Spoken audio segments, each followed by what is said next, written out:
I know that you think you could run your favourite cricket team better than those who do, but no one is going to let you do that. So why not try Wicket Cricket Manager to satisfy that urge? Pick your nation, pick your league, pick your players, and yell at them when they do poorly. You can find it in the links below or by searching for Wicket Cricket Manager in your app store today.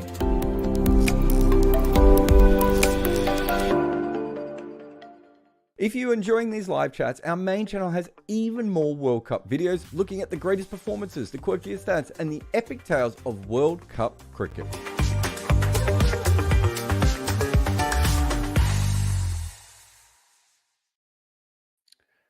Welcome to Wagon Wheel. I'm Jarrod Kimber. I had to look at the logo because I've done so many shows, I couldn't remember what that was. So if you heard a weird delay, that's what it was. Usually I just get it wrong. But anyway, this is the Wagon Wheel podcast. I am Jarrod Kimber. The idea of this podcast is to get fans to ask me questions. And so if you're in the comments, please put them in. Super Chat might be your best chance today because the Patreon people who get their questions in first have gone nuts. There's lots of questions here. I'll try and get to as many as I can throughout the show. Scott says, in my experience, when people talk about the most dominant World Cup performances, people mention Australia in 2003 a lot more than 2007. Yet 2007 was a more dominant team. Is there a reason for this? Time zones. Time zones is the best reason for this, Scott. Problem is, if you play something in the West Indies, so England won a World Cup in T20 cricket before they won one in ODI cricket. Now, partly T20 World Cup wasn't as prestigious or anything at that stage, but also they won it in the West Indies. The vast majority of the cricket world can't actually be involved in that at all, right? It's a bad time zone. It doesn't get as many fans, all those sorts of things play a big part. And that 2007 World Cup kind of seen as a bit of a disaster. But no, you're right. I think both those teams were dominant in slightly different ways. I think the 07 team was more dominant with the bat and the 03 team was more dominant with the ball from my memory. But yeah, I think the 07 was a better team all round at that point. But I kind of see them as always one team anyway. Nabil says, how would you reinvigorate the ODI format? Or do you just want to bury it now, cold turkey? Do you bury cold turkeys, Nabil? You go cold turkey. That's a different one anyway. We've done a whole episode on this on the main channel, and I think we've done a footmarks on it. So there's two things I've talked about. I think my first question is, why does one-day international cricket need to exist? Is where I would start. And I would then say, what does it give us that ODI cricket and Test cricket can't give us? How can we accentuate those differences and make it work that way? But I honestly think if there's plenty of things that you could do, and I talked about them in those other episodes. I won't go through them all again now, but there are definitely ways that you can make it slightly different. Like, so instead of having bowlers can only bowl 20% of the overs, allow bowlers to bowl up to 25% of the overs. Little things like that would certainly change the game. Substitutions, the way that the power plays go, using a pink ball, not a white ball. I think there's many, many different options that you could have if you really wanted to go through it, Nabil, and save it. Surf says, in a world where the wobble ball is being used regularly, where do bowlers like Shami stand with their textbook perfect seam position? I don't think Shami has a textbook perfect seam position. I think he actually has a bit of a natural wobble on his best delivery, and that is part of the reason that he's so hard to play. I think he's maybe a little bit more like someone like Sean Pollock in the way that his seam isn't always dead straight, and because of that, it allows the ball where the bowler's not sure which way it's going to go. The big thing about the wobble ball is that I think a lot of people have kind of misunderstood the impact that the wobble ball has had in some ways, in that they think, well, the wobble ball is better than other deliveries. Like, if you were bowling 90 miles an hour, coming wide on the crease and bowling outswingers, and you're pitching the ball on off stump, and you're regularly swinging it away, knowing that some balls won't swing,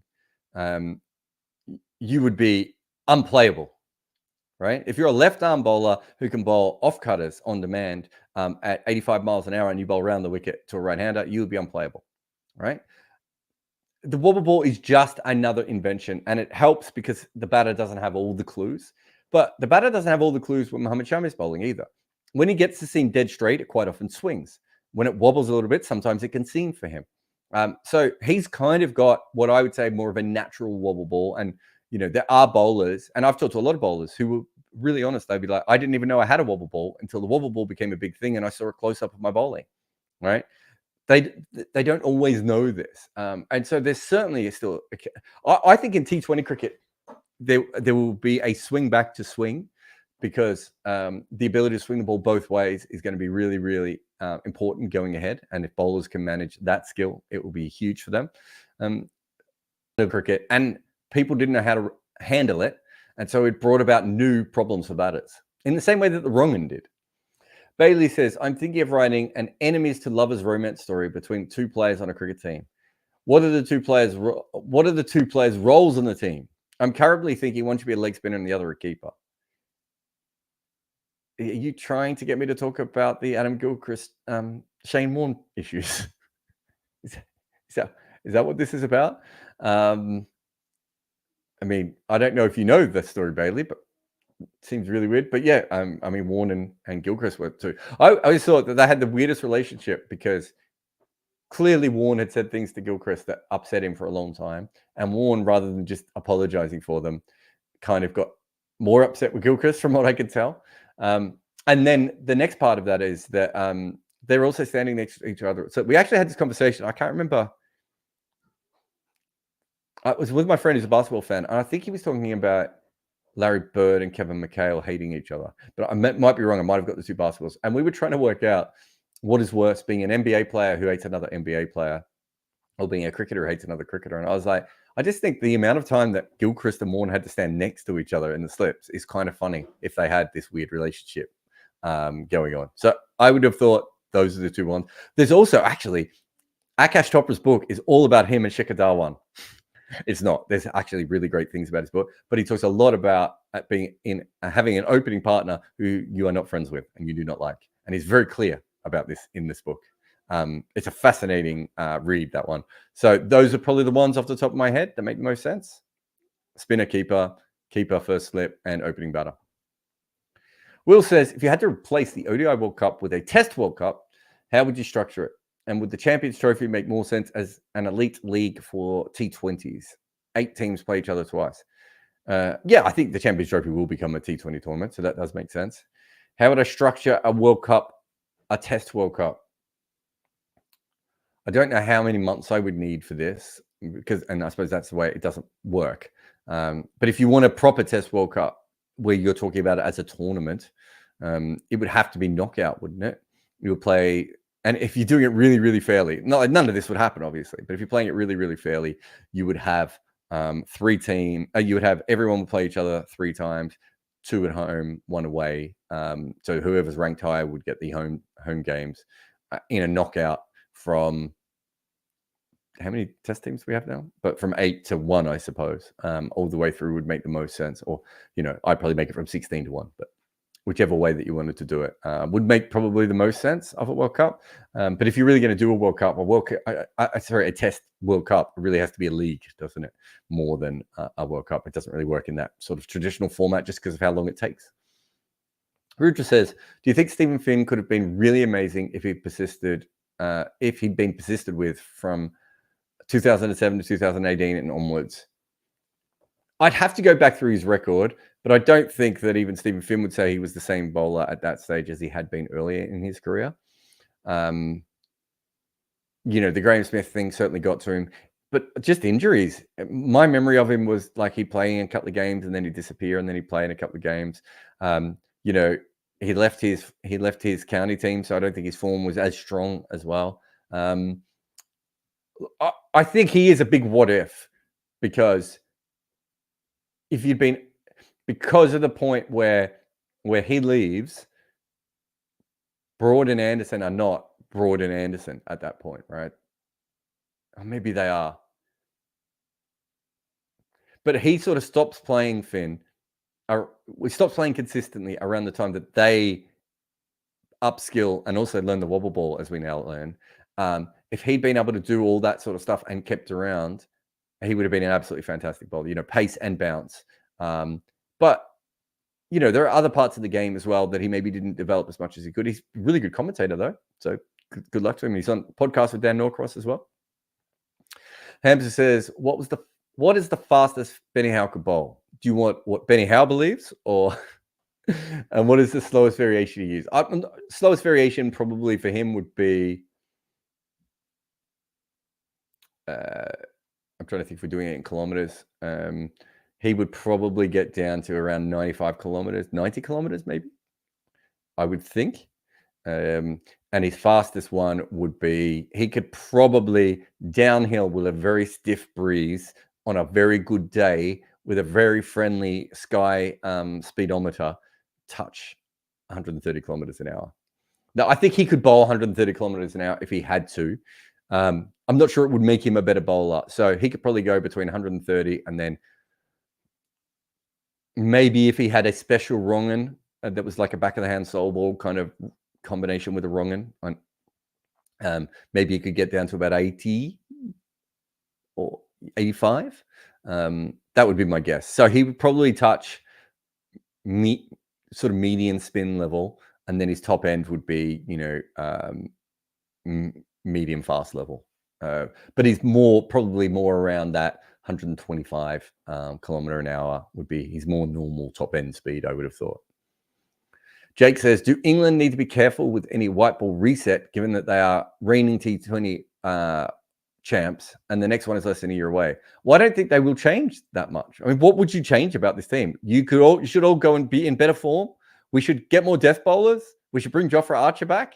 Like, I don't think they really need to do a reset. They might think about the one-day cricket differently, but I don't think the way they play it was the issue. I don't think the players were the issue. I think form was an issue and preparation was an issue.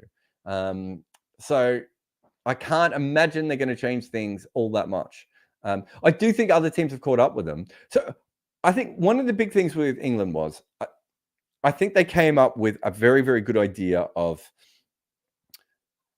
how to play the game, which has moved it forward.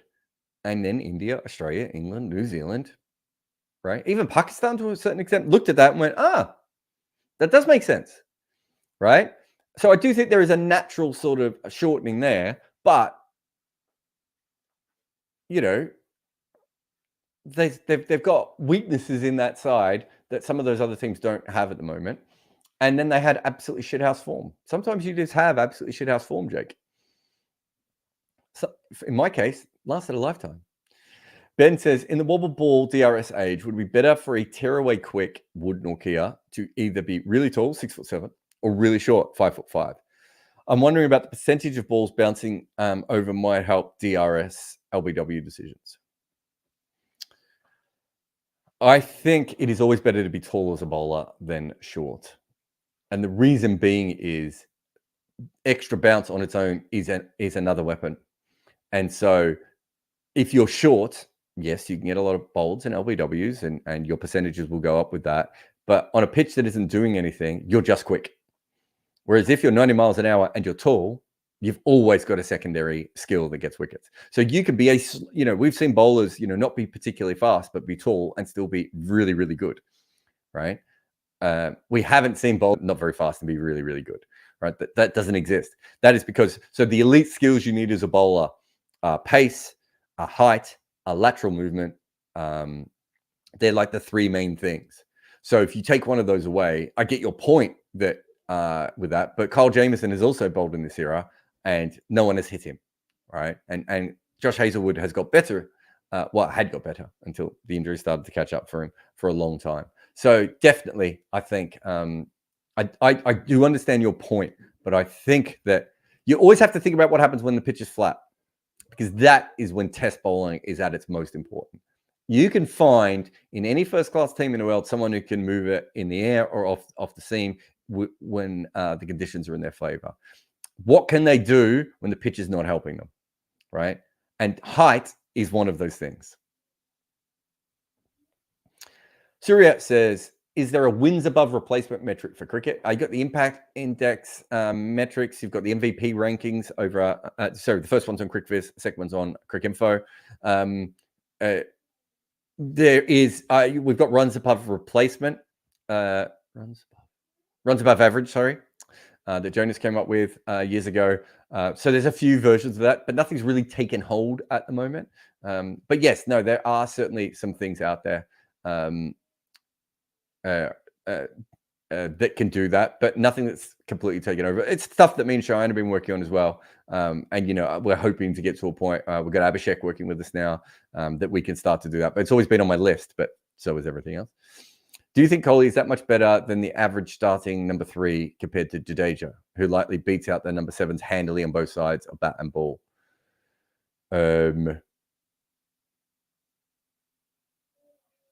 I would have thought if you looked at, I would have thought Kohli would be better as a number 7. Sorry, it would be very close.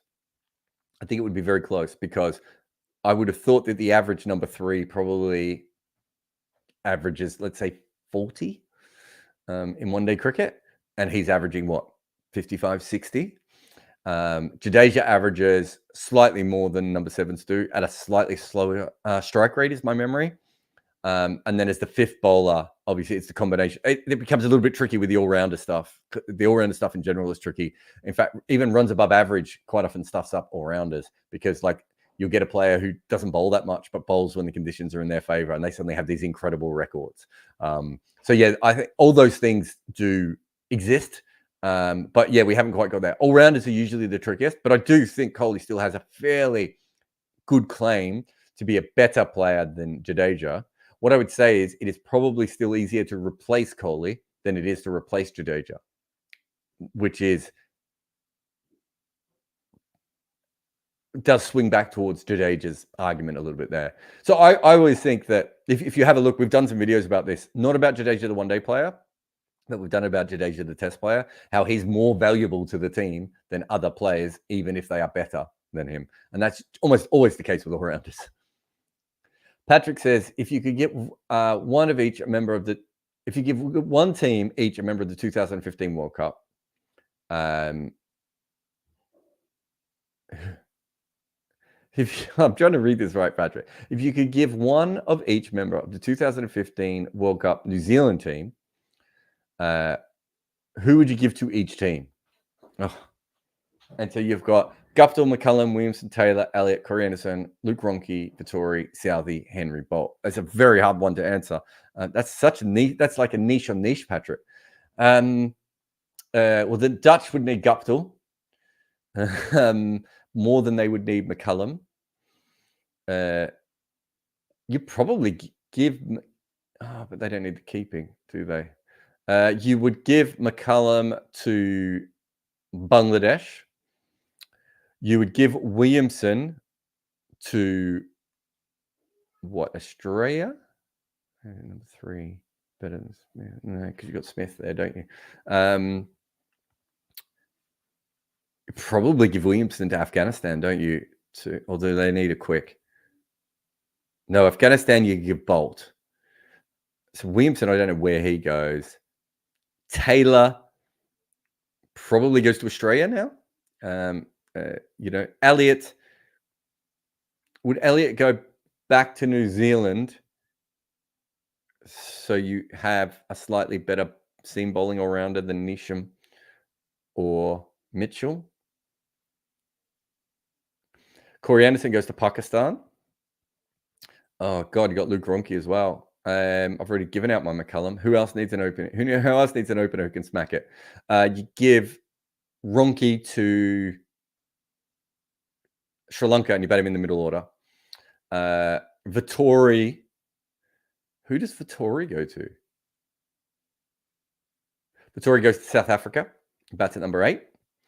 And then you got Southey and Henry. I probably wouldn't give Southey to anyone. And I would give Henry to a team that needs to take new ball wickets, who I haven't yet mentioned. Who is that team? I can't remember. Well, I suppose Henry goes to India in case they have an injury and they want to bring in a new ball bowler. There we go. Done. Please don't ask questions that are that difficult, please, everyone. Cam says, in Australia, at least my observation is that club level T20 is not a preferred format to play. The most popular would be a slightly reduced one-day format, like 40 overs. Do you think it's consistent across the world? And if so, why? No, everyone's different, Cam. That would be an impossible one to ever be the case. The last man standing is quite big in certain parts of the world. A lot of people, like some of these new sort of, I know a lot of people now just do nets and stuff, which I always did as a kid, but wasn't that fashionable, and now seems to be more fashionable. You've got indoor cricket in certain parts of the world where it is played as well. No, so it's very different in very different places. Also, you talk about in Australia. Australia had 2-day cricket, so to go from 2-day cricket to T20 cricket would be quite a big difference as well. Will says, who would come last in a competition between this year's England and every other nation to come last in the previous ODI World Cups? Well, it wouldn't be England. Who's the worst team at a World Cup? I mean, Afghanistan, pretty bad in 2019. I would have to go through every single World Cup team to think of other teams who are, like, because there's been some pretty bad teams at World Cups, right? That, like Namibia in 2003, Canada in 79, East Africa in 75. Trying to think of some others. I'm trying to think of some good teams that had horrible World Cups as well. But yeah, I think most of those teams would be well below England's level. I mean, cricket's got better, right? Like we now have 14 teams that are really good. So it's a much higher base than you've ever had before. So realistically, whoever comes last in this World Cup should be better than the vast majority of all the other teams who have come last, unless they've, had like an Afghanistan 2019 type situation. GD says, with regards to Angelo Mathews' dismissal, what is the exact law or rule that was applied? Is it time to face the bowler or time to occupy the crease? So you have to be ready to receive the ball within 2 minutes for the playing condition and 3 minutes for the law.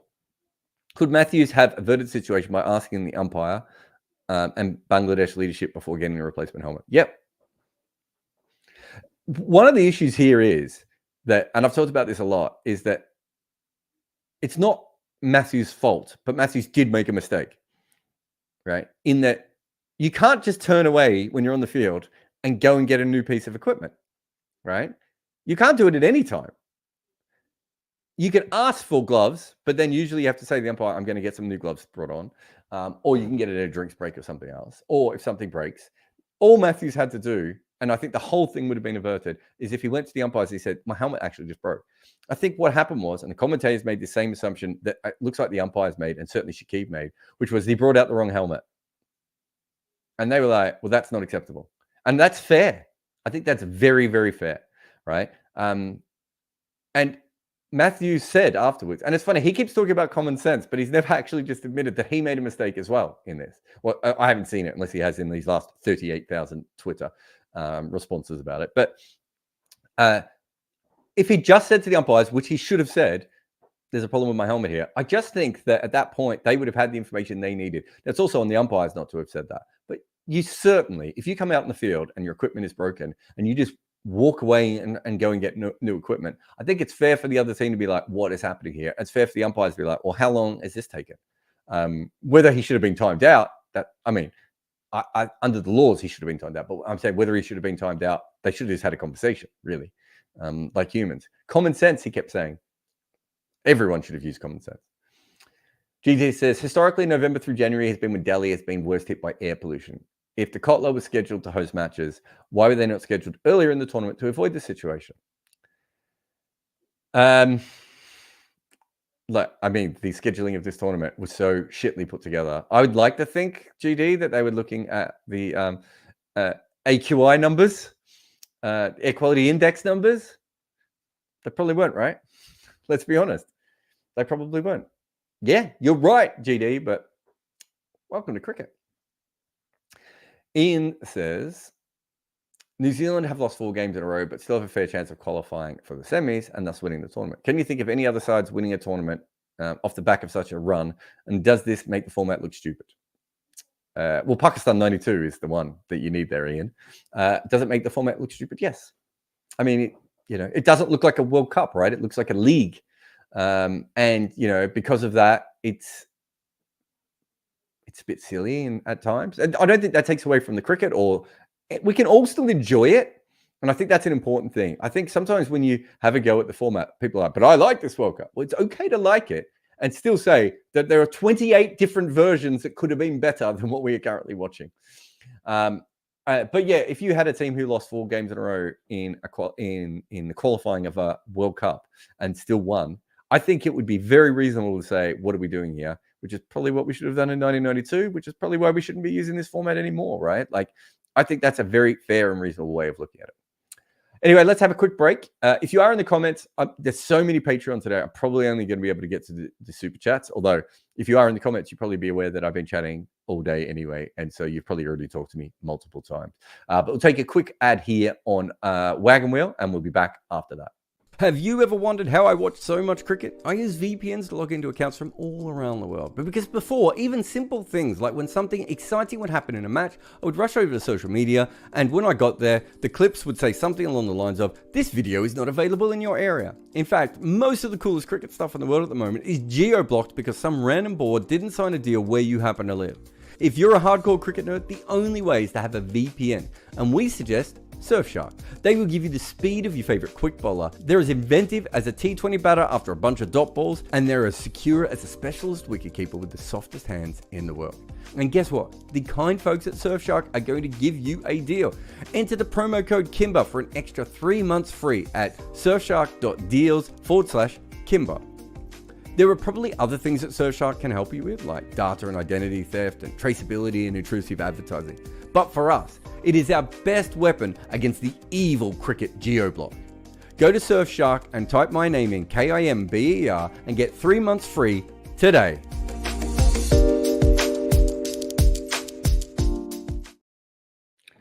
Welcome back to Wagon Wheel with Jarrod Kimber. Niran says, is Madhushanka taking wickets more impressive or less impressive because no one else is helping him? It's more impressive because there's no pressure at the other end.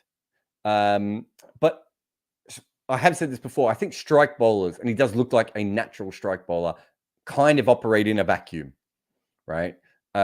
Which is a little bit different than, say, someone like Bumrah probably needs, bowls at the other end of a decent quality.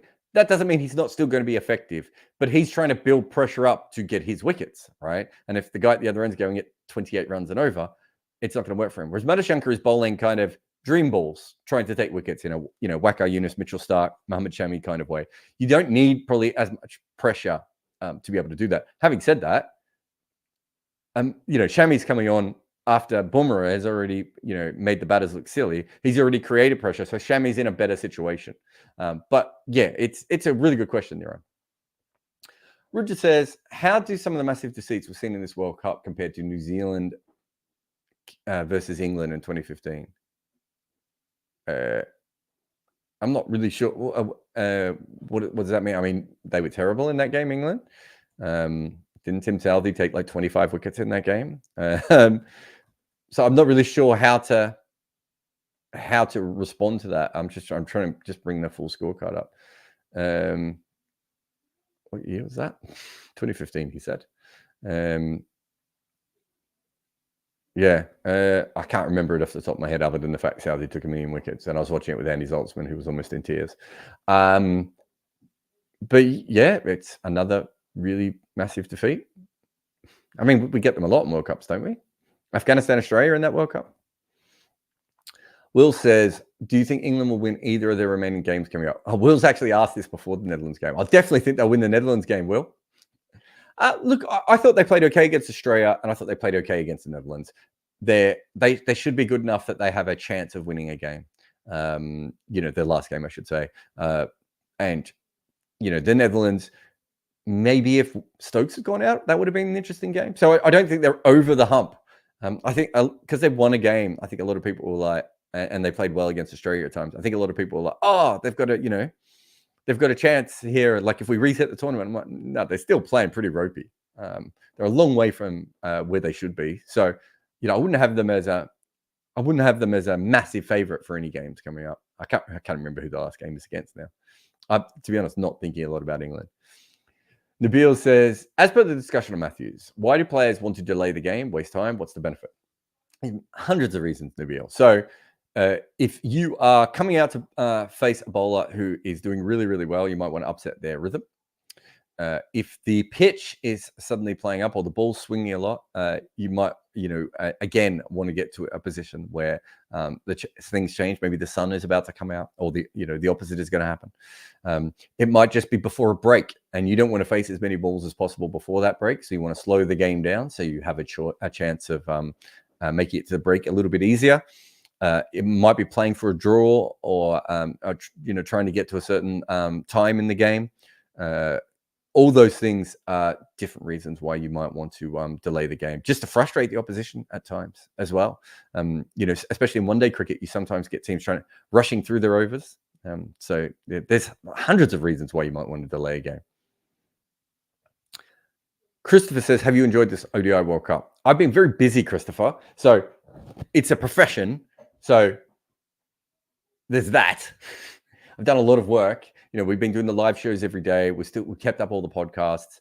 I've been doing, 2 or 3 proper videos a week as well. Obviously, there's the emailer as well, which we also have to work on. There's management of my stuff that I have to go about. We wrote a lot of articles early in the tournament that I needed to manage and be involved with. So that's the work. From a cricket point of view, yeah, I think I've enjoyed it. I would have liked a few more close games. I think that's probably fair. But with upsets, we certainly had surprise results. Great bowling performances, great batting performances. I think overall, it's been really good. It's sometimes hard for me, especially I'm used to covering these tournaments there. There's a very different feel about being there than there is being here. I work a lot harder when I'm here because I don't have to worry about planes and finding dinner out and all those sorts of things. So I'm just working pretty much, I've probably been working on average 15 hours a day during this World Cup, which is fine. I know it sounds like a lot, but don't forget, I'll work like 5 hours a day for the month afterwards, right, to make up for it. That's kind of how I do my things. So things change. So from that perspective, but usually I'm there and I'm feeling the energy a little bit more. It is weird for me not to be at major events still. That's the one thing I haven't quite got used to. It was great being back at the Ashes and everything else this year and covering some of the cricket I have. And I think I've got some tours upcoming where I will be on the road again. And that brings its own challenges and everything. But you do feel the pulse of things a little bit differently when you're there. And I feel like when I'm here and I'm doing so much work, I kind of feel like I'm missing the fan aspect of it. Whereas weirdly enough, when I'm at the grounds, I don't feel that. I can chat to fans and everything else. I don't know if I explained that well, but yes, I've enjoyed this World Cup, which would have been the easier answer, I suppose. GD says, was Kusal Mendes made the captain after the first 2 World Cup games? And why has his form slumped? I don't know. Was he not captain to begin with? I thought he was captain all the way through. Why is his form slumped? Why? Here's a good question, GD. Why had his form peaked? No one ever says that. Why is his form slumped? We all want to know. Why didn't we ask why his form has peaked before? The truth is that batting form goes up and down, right? And that might be part of it. Perhaps he was batting so well that teams started taking him more seriously. Perhaps there was an error there. Perhaps he had a couple of good batting wickets, which he certainly did. But do you know what I mean? They may have been a part of it.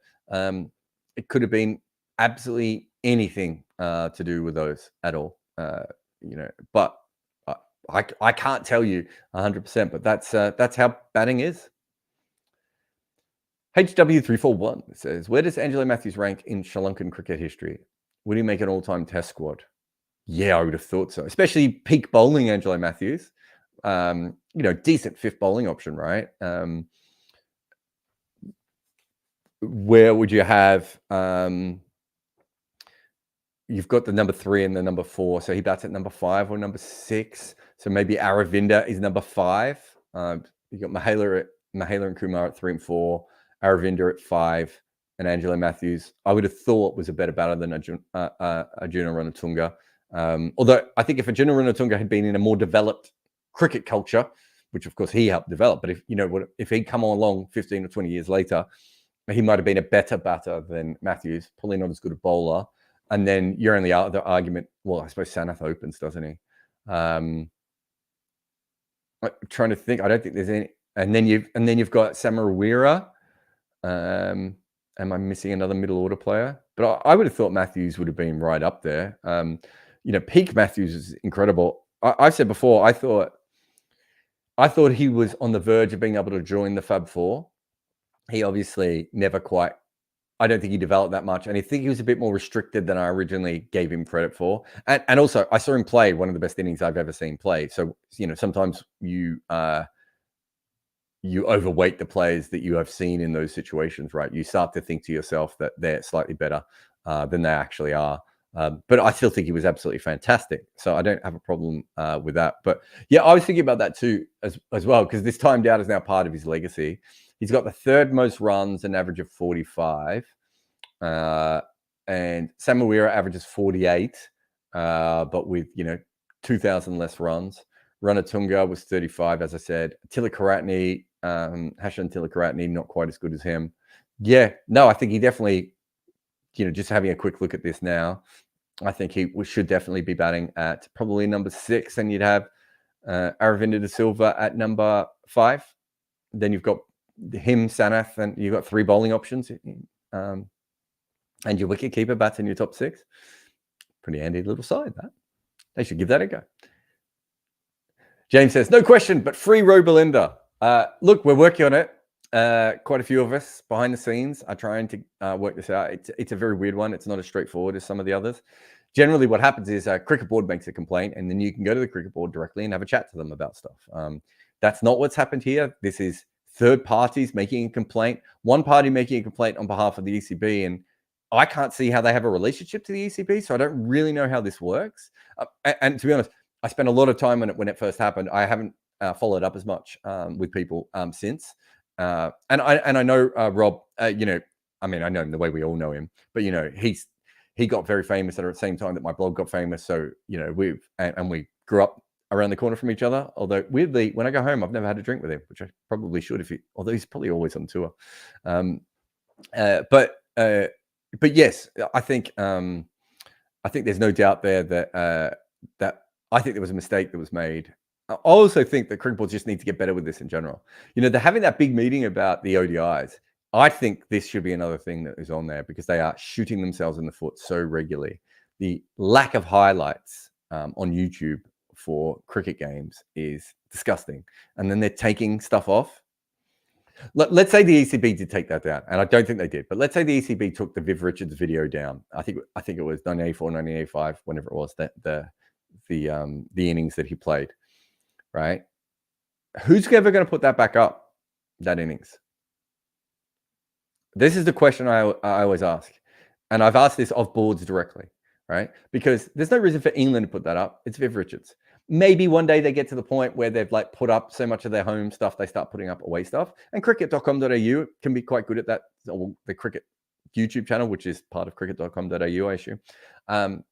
It's quite good at putting up some of the opposition stuff occasionally. But in general, they obviously go to the home team, which is fair. I've got no problem with that. But West Indies cricket don't own that footage, so they can't put it up. So that means that if the away board doesn't do it and the actual team can't do it, we just lose it and it can't go online anymore. How does cricket win from that? Free Robelinda. Again. James says, last week, he just said he didn't have a question. Didn't James just say he didn't have a question? And now he has a question. Last week, you answered a question about facing spin bowling and mentioned constraining the available shots based on the variation the bowler is capable of. I think I did talk about that. Do good batters have specific sets of shots in mind for each ball, or do they try and keep a clear mind and just react? Or something else. I played cricket a long time ago, but wasn't much use for the bat. It depends on the player. So there are very, very different kinds of players. My guess is someone like Brian Lara probably can play almost every shot. And he's really, unless he's facing Warne or Murali or maybe Kumble, he's probably the majority of the time just thinking, well, when the ball's here, I'm just going to, he's just reacting to the balls, right? But there are some players and some kinds of bowling where you have to have a more set plan. So Tendulkar against Warne was an example of this. VVS Laxman probably against Warne was that. And Warne was a different kind of bowler. And you might get that against a very tall left armer or left arm finger spinner. When you're facing Suleiman Ben, you might put away your cross bat shots, right? Just because, unless he actually drops short, just because he's so tall that you know that there's going to be something else going on with his deliveries or whatever that may be. But then you have more limited batters. And so I think that there is this feeling that most top level players can play all the shots, but they can't, right? And so if you are, I'm trying to think of a really good example of this. You know, Michael Clark or Kyron Pollard didn't sweep, right? So they are thinking in Kyron Pollard's case, he's basically thinking, I'm going to whack this down the ground. And the minute that ball is above my high line, I'm going to whack it down the ground. And if they go short, I'm going to use my big front arm off the back foot and punch it down the ground. And Michael Clark is thinking, I'm going to go down the ground, right? And I'm going to use my quick footwork and I'm going to get out to that ball and I'm going to do it. But after that, I'm going to try and create the ball to be slightly shorter. And when it's shorter, I'm going to cut it away. And so they're probably looking at those, you know, one or two areas. And I'm talking general spin here. They might have slightly different plans for different kinds of spinners. But they're probably looking at those two different areas as their main scoring shots. And when you talk to international cricketers, more often than not, that is what they do all the time. It is, especially they do it against 90-mile-an-hour bowling, is much better to go, okay, if he bowls this ball, I'm going to hit it here. And if he bowls this ball, I'm going to hit it here. Everything else, I'll probably defend or just try and turn for one, right? And so I think that is you know, a perfectly sort of normal way of thinking about it and batting and everything else. But then there are players who may be a little bit more natural and allow it to come to them and then play each ball individually on its merits. But against very good bowling, you do need maybe a slightly more advanced system than that. And you know, the ability to go, okay, so balls here I can score singles off, and balls here I can score. I can hit boundaries off. Might be a plan that someone else has, or it could be a lot more specific, like I talked about with Michael Clark and Kyron Pollard. So you don't just do that against spin; you do that against most kinds of bowling. And then sometimes when you're set and things are just working. So I quite often feel I will play shots when I'm set that I've never even practiced before, and I completely nail them. I remember the first time I played a square drive, and it was one of the best shots I've ever played. And I remember the umpire going, well, that was nice. And me thinking to myself, I've never played that before. I don't even know how I did that. But I'd gone away from my set plans because I was just seeing the ball so well that I just started playing the shots. I played a cover drive after coming down the wicket one day off a leg spinner.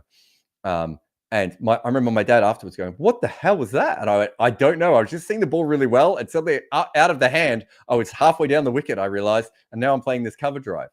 And I think that does take over. But a lot of your innings, you're not in that zone, right? So a lot of innings, you are in a different area. And I should say that zone has got me out 100 times, like 1,000 times. Vikas says, what do you think about the 2008 Sydney Test? Simons was out a few times, but the umpire didn't give it. Driver was given out when the bat behind his leg and asking Ponting to take the clean catch and many more. Did any investigation, was any investigation done after the match? Because umpires can't make that many mistakes. Well, here we go. Yeah, because you couldn't have asked a more wrong question. Of course, umpires can make that many mistakes. There's no way in that test match is the most mistakes umpires have ever made. It wouldn't even be like in the top 100. I watched that test match. There were some errors made. Go back and watch footage from the 1980s, right, on YouTube. Find anything of Ro Belinda that's still online or someone else who's copied Ro Belinda and uploaded his stuff. Are you kidding me? Some of the umpiring was dreadful. We saw heaps of mistakes.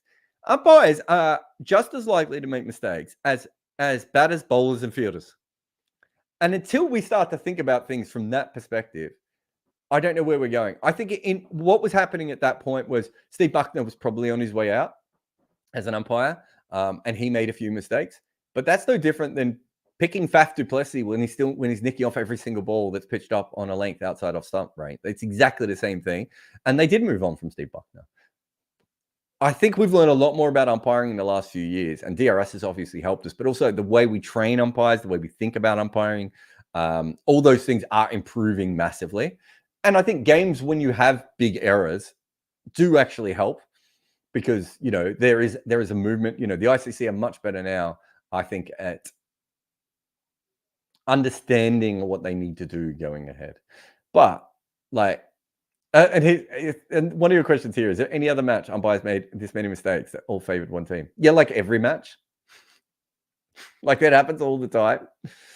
I've seen games where like every line ball goes usually to the home team, but every line ball goes in one direction, right? That's just a normal thing, right? These things happen all the time, and umpires are just as likely to make mistakes as anyone else in cricket. And until we think about umpiring that way, and this is across all sports, right? This isn't a cricket thing, but until we think about umpiring and refereeing that way, we're the idiots, right? And until you, Vikas, you can sit there and think to yourself, well, wait a minute, haven't I seen a player like I'm not sure I've ever seen an umpire be as bad in a game as Gavin Hamilton was in a test match, right? Like we've seen players absolutely, the Simon Kerrigan game, right? Or the Bryce McGain game, right? I'm not sure I've ever seen an umpire just look like they don't know what they're doing and out there, and they shouldn't be doing anything at all. So we have to think about umpiring better and be smarter, I think, the way we discuss it. Like you say, clearly they're umpiring like they wanted Australia to win. Do you want me to show you games where the same is true of India? There's plenty. I could probably show you games where the same is true as of Denmark, right? I've seen club games where umpires. I was talking to a first-class umpire recently, and he said he was in a game where he gave like 15 LBWs, or whatever it was. It was the world record of LBWs in a first-class game, and a vast majority to one team. And he was asked about it, and he was like, and I was chatting to him about it, and he said, "Yeah, but one team had two bowlers who, bowled a particular line of length. I'm sure if you look at the scorecard, it would look like I was cheating for one team." He said, "But one team was attacking the stumps, the other one was bowling in the channel outside off stump, and it was a dodgy pitch, and so the ball kept shooting." I'm sure there are still fans of that team that copped all those LBWs who think that it was against them. In fact, the best one ever, of course, is the Ted Pooley, who should have been England's first wicketkeeper, who was umpiring in a game and also bet on the game. Not advisable for many reasons. But what he did was he realized he was in New Zealand, and the bookmaker there clearly didn't know anything about cricket. And so they sent a bunch of odds. And what he did was he backed every single player to make a duck, knowing that in 1877 or whenever it was, assuming it was that year, but maybe it was the year before. I was around that period anyway. So he knew that there was going to be a lot of ducks made, especially because it wasn't an 11 versus 11. I think it was like 25 versus 11. So it was one good team versus one bad team, and he backed ducks. And then he umpired, and of course, a lot of people made ducks. Everyone said he umpired fairly, right? But the bookie didn't see it that way. So as a fan, there are going to be heaps of games that you're going to see that way, right? 2015 Ashes. 2005 Ashes. Walk into a pub in Australia, ask people what they think about the umpiring. They will say the exact same thing that you did, Vickers. It's just nonsense. These things happen. Sometimes you get all the shit calls in one game, right? Generally, home teams and favorite teams get better calls as an overall rule in sport, but no. Oh, that came up twice. All right, well, I didn't need that one. Let us just take a very, very quick break, and then we'll come back with, there's a bunch of super chats. If anyone else wants to put a super chat in, they are obviously more than welcome. But I am Jarrod Kimber, and this is The Wagon Wheel. This show is made by HCL Tech, a company that believes in partnership so much you can read their name on the Australian shirt. This show leans in hard on data and technology, so we are proud to work with HCL Tech, leaders in their field. All right, welcome back to Wagon Wheel. Specky94 says, how will removing bilateral ODIs affect associates? A lot of them are playing less of them anyway. I think it might actually help some associates just from the point of view of it's one less thing they have to worry about, right? Like if they could just focus on T20 cricket with in the back of their mind and have Test cricket, that's probably easier than thinking about all three different formats. The ODI Super League is probably a bigger problem, and not having two divisions of that would be a bigger issue. But I don't know if you count that as bilateral. I mean, it is, but it's not quite. There'll be certain places where one-day cricket is quite popular. Like I think of Ireland. I've always thought of when I've dealt with Ireland, one-day cricket seems to be really, really popular there. That would be I know they're not an associate anymore, but that would be a problem. There might be other places where that is the case. But I would have thought overall it shouldn't have a huge impact on the associates. But I would think there would be certain markets where it definitely would. Thank you for the super chat, Specky. Nikhil says, all Ashes players bar Warner seem tired. Okay. I've heard this a bit. I don't know what. I mean, that's probably maybe. Hazelwood played in the Ashes, didn't he? It's been pretty good. Marnus is making runs just really, really slowly. Isn't everyone in England just doing poorly? I mean, Stokes should be tired by that account, and he's been the second best batter. Boakes played in the Ashes, didn't he? Mark Wood looked pretty good at times in this series. I don't know. Doesn't feel like it's true to me. But maybe, I mean, what if there were just lots of players who were tired in this World Cup, and those are some of them, and there are also players from other teams who are exactly the same? Maybe we're looking for one group because it makes more sense. It's a decent question. I just don't know how to answer it, really. Can you make a prediction for team standings for all previous World Cups based on previous performance and check which World Cup was the most surprising? 1983? 1996? Yeah, I mean, that one would be really, really hard to go back. But those are the two that make the most sense because if you're making a prediction beforehand, you have to take away everything that you know about that tournament. So you wouldn't have had India as a favorite to win in England in 1983, especially with the West Indies playing the way they were. Not that the other teams were massively strong, but certainly the West Indies, well, they should have won that tournament. So that would be one. So I'm thinking more finals then, I suppose. 2007 is pretty surprising, isn't it? I mean, off the top of my head, if you're talking about the winners, 83 and 96 make the most sense, especially Kenya won a game in that, against West Indies there as well, didn't they?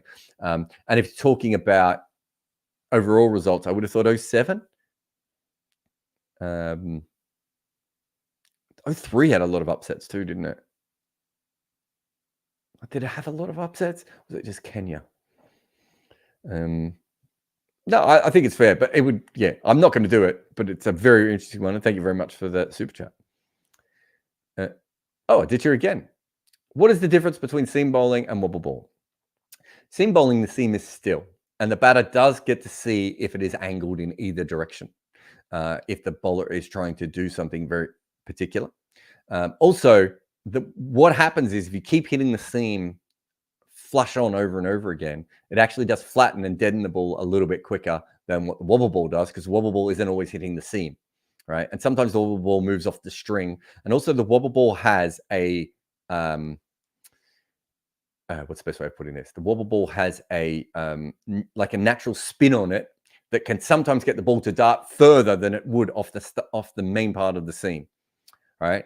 But the big thing with a wobble ball is that it does not allow you to see what is going to be coming at all, and even the bowler doesn't know. Whereas for general seam bowling, the bowler might have a bit of an inkling which way the ball is going to go, and the batter might be able to pick something up and see it as well. But seam bowling was a revolution as well. Like, the West Indies bowling back of a length seam bowling was also a revolution. So that took a while for players to get used to as well. So it's not that seam bowling is any worse now. Your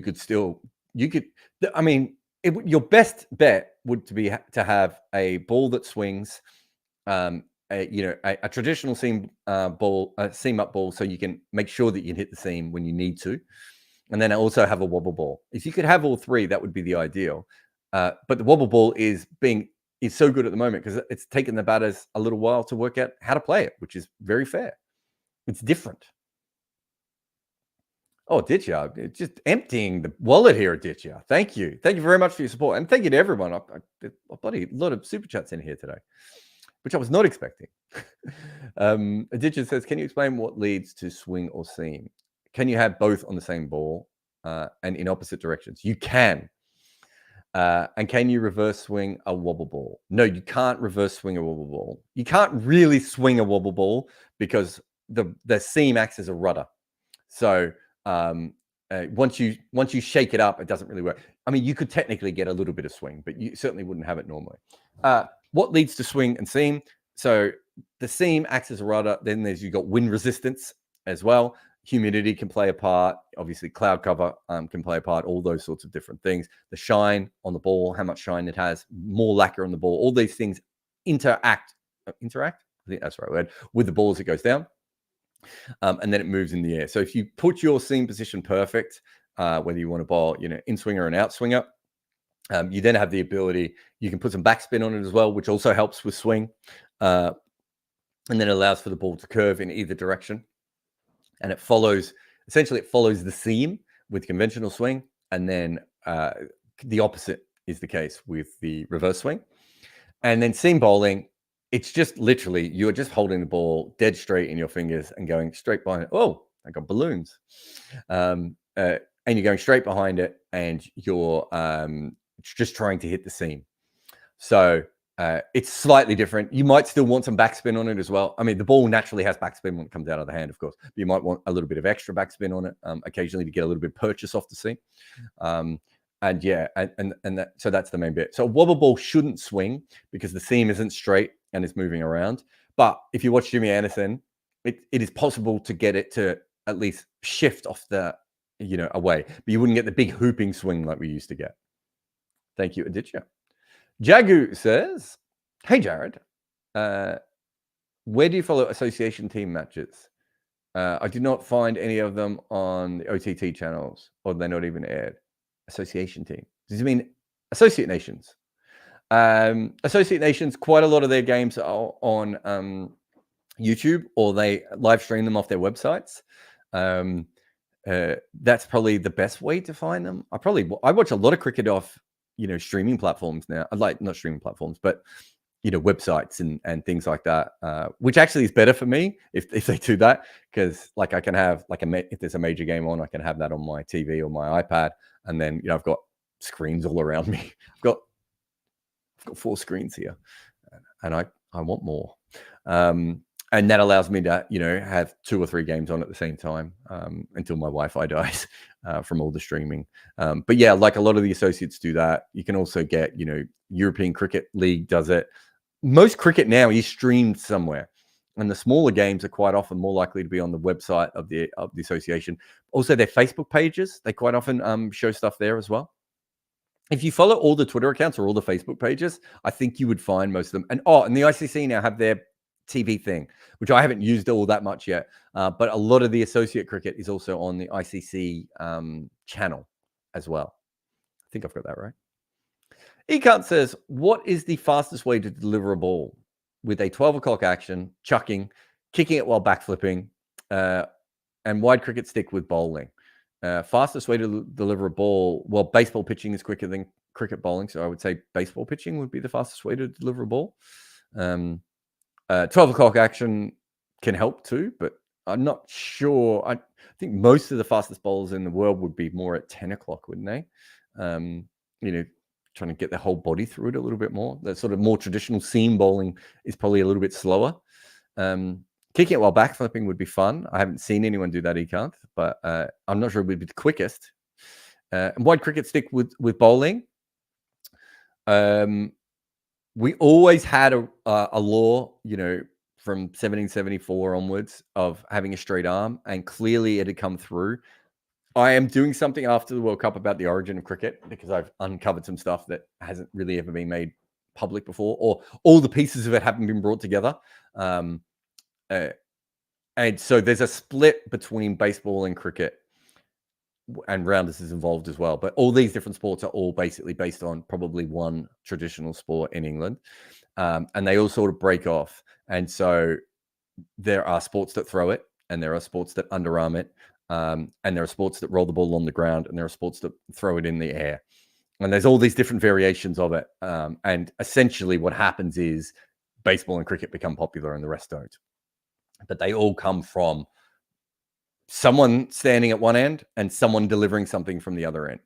And, and then fielders become a part of it, and then wickets and strike zones become a part of it, and everything else. And so cricket is a variation. And so if you think about the way English sports go, baseball and cricket are like rugby league and rugby union. a lot of people go, well, actually, we don't want the ball to land on the ground. That's too much hard work. And then the people go, well, yeah, well, if we're going to throw it into the ground, that might actually be more dangerous. Maybe if we do it with a straight arm. And it's sort of, they develop. So one is rugby league, one is rugby union. And I suppose the NFL is probably another version of the rugbies as well, right? And so you then have the way that those two separate from each other in cricket and baseball. And so one way of differentiating them is probably remaining true to what you do. That gets pushed forward and keeps going. Then it gets to the 1700s. And by that stage, cricket is really well known and is a very famous sport, right? And it's taken over England, definitely. And so why would you go back to having a bent arm at that point? But originally, if you bowled the ball with your arm out here and certainly up here, that would actually be, and sorry for those listening on the podcast, I put my arm out like Malinga, then I put my arm up like a normal bowler. So originally those were considered throwing as well. And then I think we realized that was just a better sport. And then we had to fight the rich old people who didn't want to, because they rich old guys wanted to keep batting. So I think that's probably another reason that throwing didn't come in. But then bowling becomes its own art form. So why would you want to then, go away from that? It's got its own cool little thing. It probably made more sense, for that to have happened. Suresh says, how can Sri Lanka possibly win tomorrow? Bar the obvious. Roseanne Bar. Sri Lanka, how can they win? Madhushanka takes wickets up early. Is that the obvious? Tikshana takes some wickets. I think if they can, they still have a good bowling lineup under there somewhere. It's not all fit and it's not all available and it's not all firing, but there are bowlers there. So I do think that if they should be in a situation where they can take wickets and they can put pressure on. Batting, I think they're possible of still getting, around, in the same way that Afghanistan are, maybe not a massively above par score, but a par-ish score. So if they batted first, they could put some pressure on there. But I still think that surely someone else has to take wickets other than Madhushanka. And if that is the case, then they should be able to build some pressure up on New Zealand there. But also the rain-reduced game, I would have thought, is the other obvious answer to that one, Suresh. But I think they have chances. I don't think they're, it is New Zealand, Sri Lanka, the game, isn't it? Yeah, that's right. He says, with no confidence at all. I cannot remember when these games are. Yeah. So I think that makes sense. Most people, if you're listening to the podcast, you might have been able to listen to that on time, and everyone else is getting it live. But thank you very much, everyone in the chat again. I know I could only take the super chats. Even then, I went over an hour, which I wasn't meaning to. But huge thanks to Ditya, but also Ayush and Carl, and who else is in there? Yash, Arco, all these other people who've come into the chat as well. Everyone helps out. Thank you very much for listening to the Wagon Wheel. It will. I've completely forgotten what I was going to say, but please like, subscribe, comment, do all the things that help us on our podcast, but also our YouTube channel and everything else. And we will see you again and answer your questions again next week on the Wagon Wheel. That will be the last. That will be like the last World Cup Wagon Wheel, won't it? And then we'll be like bilateral Wagon Wheels from then on in. A few years ago, I had a panic attack after ESPN Cricinfo made me their global writer. I'd earned that position, but I also felt like a fraud at the time because I didn't really understand how I wrote. I understand that there was a process and gears and different styles and things, but how it all came together felt a little bit random. And so I began to panic like a golfer with a natural swing, worried one day I'd just end up with the yips. And would my career be over? So I took my writing apart piece by piece until I understood it. And then I figured out I could teach others all the mistakes I had learned. So I started an online course where I tried to make it as cheap as possible so people like me would be able to afford it. It's called Fans with Laptops, and heaps of people from around the world have used it so far, from first-time writers all the way through to professionals trying to improve. I started with a simple plan to make each writer the best they could be. And from the feedback I've received over the years, it seems like the course does that. But after COVID, my career changed. I came to YouTube, started podcasts, wrote emails, and formed a new career on my own going forward. So I now had something else to offer, the multimedia side of things, social media and everything else. Not to mention that I was building everything up as an independent. And so I added all of that to my course. So if you have ever wanted to work in sports as a writer or podcaster or making videos or anything else, Fans with Laptops is the place to start. If you think you qualify as a fan and you have a laptop and you want to work in sport, picture this, you made a video and now you want the world to see it in their favorite social media platform. You could bowl into the wind by slaving away making edits, or you could let Memento effortlessly cut those epic moments down, making them perfect for your social media followers. It's like having a runner. You play the shot and they do all the hard work. Sync up your podcast and YouTube and they will be the substitute fielder who does all of the work. With Memento, you can craft a long innings down to the best highlights. Make your content, but let Memento cut it. If you're enjoying these live chats, our main channel has even more World Cup videos looking at the greatest performances, the quirkiest stats, and the epic tales of World Cup cricket.